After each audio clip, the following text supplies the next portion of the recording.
Prophets that have been before me and before thee of old. And before thee of old. Prophesied both against many countries. Right.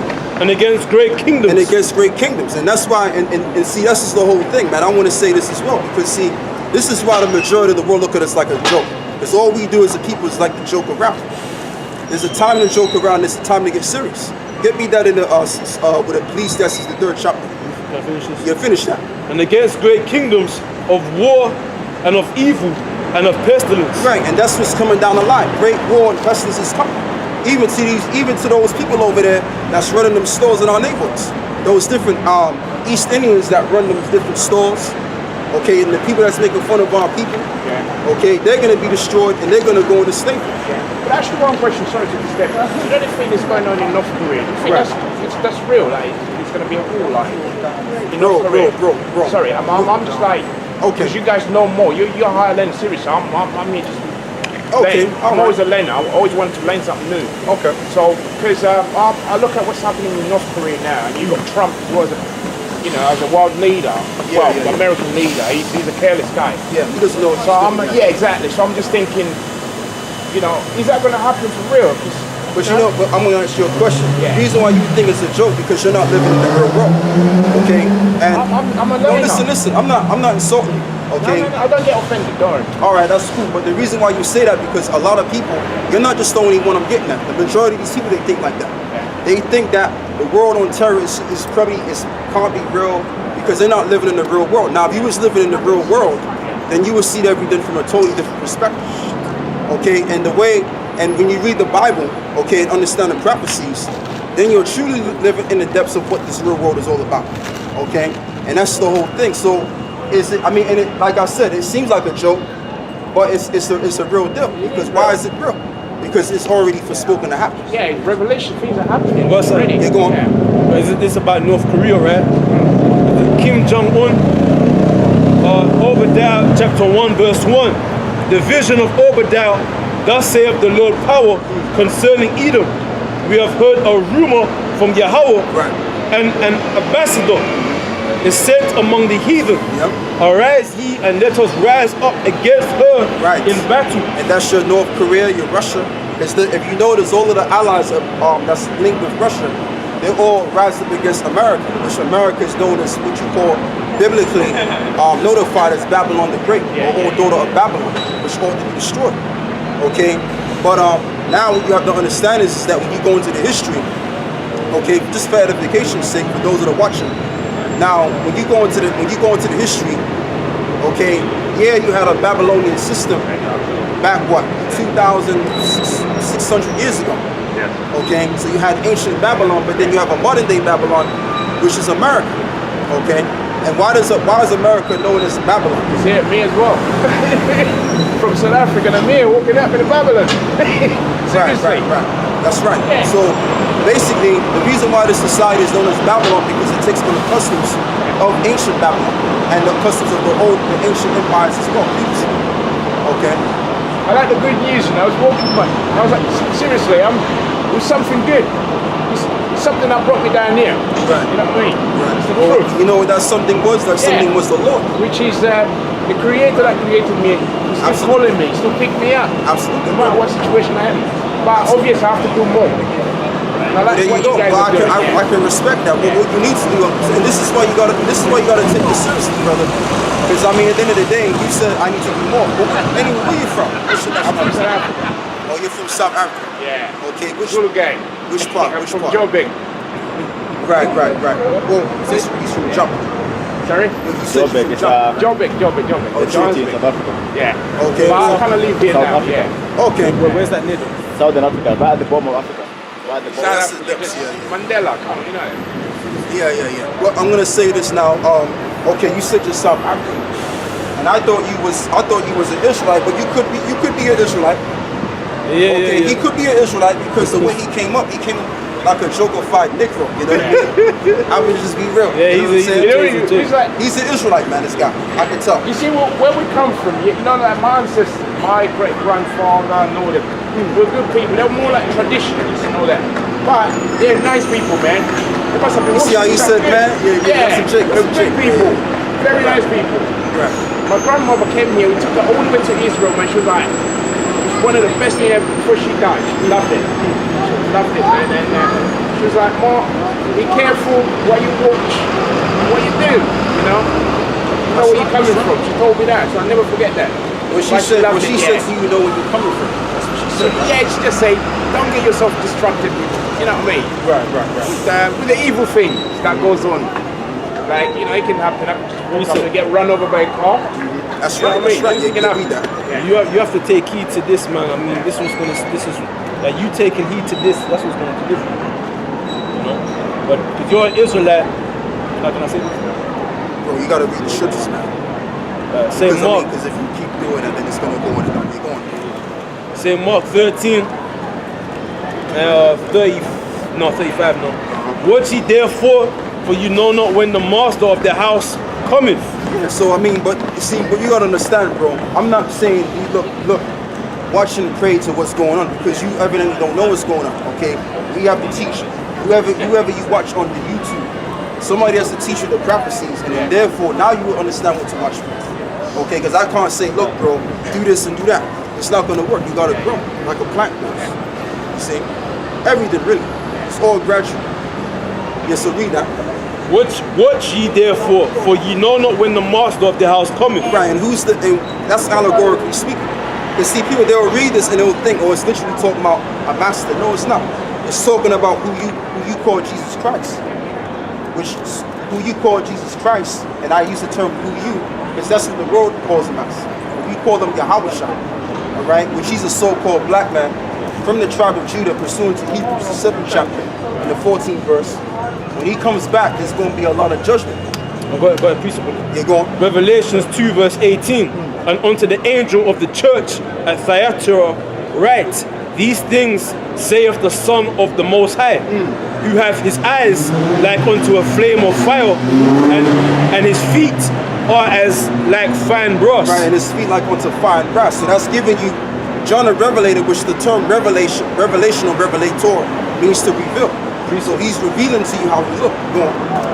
Revelation chapter 1 verse 1. Right. The revelation of Yahweh Shai HaMashiach, which the Most High gave unto him, to show unto his servants, right, to show unto his servants. This is why we can read it today, the prophets. Things which must shortly come to pass. Which must shortly come to pass. Go on. And he sent and signified it by his angel unto his servant John. Right, unto his servant John. Because all of the visions that the prophets received, they were only received by the Most High to the prophets. That's all it was. Okay, even certain brothers around here, we get revelations through a dream, and then we bring it out. Okay, they go. Who bear record of the word of the Most High. Who bear record? What does it mean? The record, meaning that the books, all of these different things, the prophecies, those are the records. Go on. And of the testimony of Yahweh Shai HaMashiach. Right, go on. And of all things that he saw. Right. And all the things that he saw. So he's going to explain to you what he literally saw. Go on. Verse 13, verse 12. And I turned to see the voice that spake with me. And being turned, I saw 7 golden candlesticks. Right, which represents all of the different churches out of Asia and Minor. Go on. And in the midst of the 7 candlesticks, one like unto the Son of Man, clothed with a garment down to the foot. Right, he had a garment down to the foot, like this brother got on. He got on a garment, but it was down to the foot. You see that? You're going. And girt about the paps with a golden girdle. He had like a golden war belt, because in the ancient world, in order for you to defend yourself or to defend your organs, your important organs, you would have to wear a guard belt, and that's what they wore in the ancient world. Go on. His head and his hairs were white like wool. Like this brother's got woolly hair. The only difference is it's not gray. That's the only difference. As white as snow. And they say it was as white as snow. So his beard, the hair of his face was gray, and his hair was gray, but it was woolly in texture, like a sheep going. And his eyes were as a flame of fire. And his eyes was a flame of fire. Does it mean that fire was coming out of his eyes? No, it was actually, his eyes were red because he drank a lot of wine. Okay? Because he was dealing with the madness that our people was carrying on with 2,000 years ago. That's why he was angry. Okay? And other things too he was angry about. Anyway guys, all the best, yeah? Okay. And his eyes were as a flame of fire, and his feet like unto fine brass, Right, and his feet like unto fine brass, going, as if they burned in a furnace. as if they burned in the furnace. So that's showing you right there that he was a very, very dark-skinned man. He wasn't no black man, but he was a dark-skinned man. Because when you put any bronze coin and burn it, it's gonna have like this soot to it. Okay? And then it's gonna turn anything black. It's gonna be dark brown. It's gonna have a soot, then it's gonna be dark, super dark. Okay? And so I think that's it on that. So you really can't say that the Lord himself was on the scene 2,000 years ago, walking around with blonde hair, blue eyes, and it was nice and fluffy, and it was shiny, and and he just came, hey, peace, my brother. I'm in the Savior, just listen to what I have to tell you. Okay? You know what I mean? He didn't come like that. Yahushua was very bold, and he was rough. Them pictures of Jesus in it, they always have him holding a sheep, stroking it and shit. Right. A baby sheep, playing with it, stroking it. Like how people do the little dog, them Edomites, what they do with dogs in it, stroking it. That's how they portray a thing, man. It's a beautiful. Yeah, man. Stroking with Or children. little babies, yeah. That's right. So, and they got footage. Like when you check out the pictures of who they got Jesus Christ as, they got him sitting in this cave, and he's sitting down with his legs folded, and he's just looking all peaceful and like he couldn't do no hurt. But when we go back 2,000 years ago, hey, man, the Apostle Gabar, he did a specialty. He did a video, which he always does specialties. You know what I mean? Basically, Yahushua, he was coming from Nazareth. And Nazareth 2,000 years ago was nothing but a big hood. It was a ghetto. So he came from the hood. So anybody that's coming from the hood or any form of degradable background or area, they're gonna come rough. Where's the hood? Nazareth was the hood. Okay? And I can go on my phone and check it out. So you got all of these different media outlets in terms of Hollywood. What they tend to do is they tend to make these films, or in the past they've done, and they make the Lord look like he was this innocent, gentle individual, and he couldn't hurt a fly. Your perception. Yeah, go on. It's John 1 and 45. Philip findeth Nathanael and said unto him, we have found him, of whom Moses in the law and the prophets did write, Yahushua of Nazareth, the son of Joseph. There you go. And Nathanael said unto him, Can there anything good thing, Salate, can there any good thing come out of Nazareth? Right, and you know why he said that? Because the people that was from Nazareth or lived in Nazareth, they were nothing but hoodlums. They were what you called what do you call them, man? They were what you call just like in Jamaica they use the term ragamuffin. They're just ragamuffin people, man. You know what I mean? I don't know if they were hustlers, but they were old people. They were old. They had old ancient ways rather than the time of ancient Rome. They were just backwards, pretty much. You know what I mean? They were just totally full with probably prostitution there. There was probably a lot of degradation all around in Nazareth. Okay, so you're going.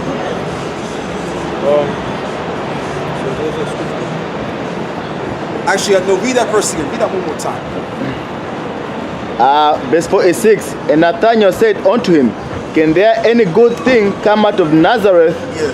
Philip saith unto him, Come and see. Yeah, because they only knew that, and when you think about Nazareth, like back, in the early 90s or in the 80s, when you thought about Brooklyn, New York, you thought about a bunch of ghetto thugs, a bunch of hoodlums, okay, a bunch of people that lived in a state of degradation. That's what you thought about. So it was like that 2,000 years ago. There were certain neighborhoods that